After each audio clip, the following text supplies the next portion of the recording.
Hi everyone. Today we're going to talk about overwhelming emotion, or more professionally called emotional dysregulation. Basically, lots of people have overwhelming emotion. It takes over. They feel like they can't stop it, and it terrorizes them. It makes their life very difficult. People describe it as, "I'm losing it. I'm freaking out. I'm having one of my episodes. I'm having a panic attack. I can't stop crying. I can't breathe." Or, "I have no motivation. I'm overwhelmed. I don't care about anything. I just want to sleep. I can't get out of bed. I haven't showered for a few days." And there are many more. You can probably think of some for yourself. But emotional dysregulation is emotion which is experienced as more intense, more frequent, and it lasts longer than average emotions. It really stands out as something significant, maybe even extreme. The scary thing is that it can come on without warning or apparent reason. And this is because our brains build associations, and we don't even realize the brain is doing it. It happens on an unconscious level. So something like a scent, or a sound, or a particular gesture, or an environment that is similar to something that has happened before, a moment in time where the person was really, really upset or had a strong emotional reaction. And then in the future, when these similar experiences come along, it brings on that same intense emotion, and the person has no idea why. They don't know why it's happening. They didn't expect it. They didn't feel it coming on. It just happens. And that's one of the frightening things about it, is it just comes on, and the person feels out of control because they don't know when it's going to happen next. So the person feels very much not in control. Lots of people describe it as being ruled by their own emotions. There are several kinds of categories or diagnoses that various types of emotional dysregulation can fall within. Many people are familiar with major depression, anxiety, which can include panic attacks, rages of anger, PTSD, which stands for post-traumatic stress disorder. It results from an extremely frightening situation that maybe made the person feel like their life was at risk. In any case, it leaves them with a combination of symptoms, including messed up sleep, but also kind of just these strong emotions that come on and they don't know what they're reacting to. Okay, so what do you do with this? Looking for and recognizing, identifying triggers that bring on the emotion is a place to start. Triggers are those subtle things that are maybe in your unconsciousness that brings on the emotion unexpectedly.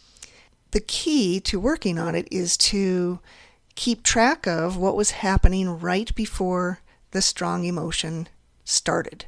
And that starts to give you a clue to what the trigger might be. Lots of people do not know what the trigger is. So you kind of have to systematically keep track and try to identify what was happening right before that strong emotion came on. Now, what do you do with this? It does not mean that you say, "Ooh, I am triggered by that, and so I have to avoid it. I need to stay away from that trigger." And it certainly doesn't mean that other people have to be careful not to trigger you, because they might not even know what your trigger is. What needs to happen is to identify the trigger, develop very good skills at coping, both with the mental and emotional response as well as the physical response to the trigger. This involves gaining skills and practicing them until it is second nature. You want to get really, really good at it. And it's those things that are going to help you feel more in control and like the emotion doesn't rule you. It takes time, it takes practice, and there can be a lot of different triggers. So it can be frustrating and it can feel like it's impossible. But it really is not impossible. It just has to be done systematically and with a lot of practice and awareness. If the triggers are left to be and they are in place and the person keeps having these strong emotional reactions, many areas of their life can be affected. Obviously, relationships with family and friends can be chaotic. It can be difficult. They don't know what is going on with you. You might look crazy to them. You certainly might look out of control, and they don't know what to do about it, especially if you don't know what to do about it. And of course, strong emotional reactions can affect performance at work or at school. At the very least, it can be distracting, but it can keep you from getting work done. It can cause you to miss work. It can cause you to have to run off somewhere and hide while you have the emotional reaction and you wait for it to subside. Socially, it might be difficult to make plans, especially to go out in public and around people, because you don't know when an emotional episode might come on, and that could be embarrassing as well as frightening. Now, internally, this can affect a person's self-esteem and their confidence levels. They don't feel very good about themselves when they can randomly, without notice, lose control of their emotions, and it can be very dramatic and everybody notices. And it's a helpless feeling. It also adds to stress and can affect a person's physical health. It can affect sleep. It can affect the heart rate, blood pressure, immunity. People get more susceptible to colds and are not doing well. So again, what do you do about it? Well, there's a lot of skills and knowledge a person can learn, which can put them in better control of their emotions. There are skills especially for managing the physical emotional response and being able to calm oneself, and even a form of meditation in which you stay in the here and the now instead of everything coming in upon you. There's a great deal of thinking that contributes to strong emotions, and learning how to take a look at your own thinking and alter it so that it doesn't bring on strong emotion is definitely within a person's control.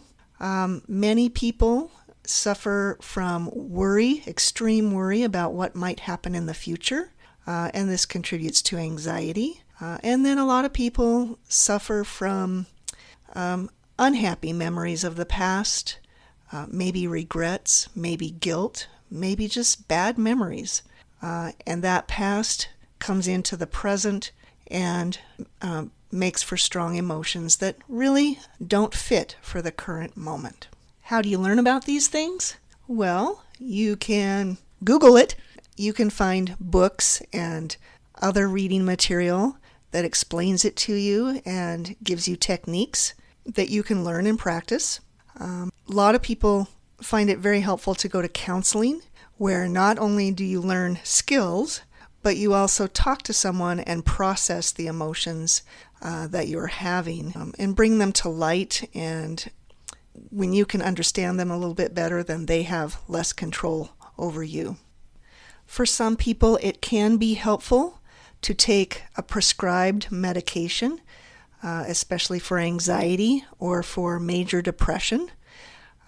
Sometimes that's needed while the person goes to counseling so that they can have the energy and the mental space to actually do the work that they need to do, and hopefully down the road they don't need the medication anymore. And then that's the reason I created a couple of my online courses, is because people can work their way through the course and learn all the skills that are needed and interact with me and have support with me as well as others going through the courses. So there are a lot of options out there. I would encourage you to not feel like you're stuck and nothing can be done. It's going to be this way forever. It doesn't have to be. There are options and choices for managing it.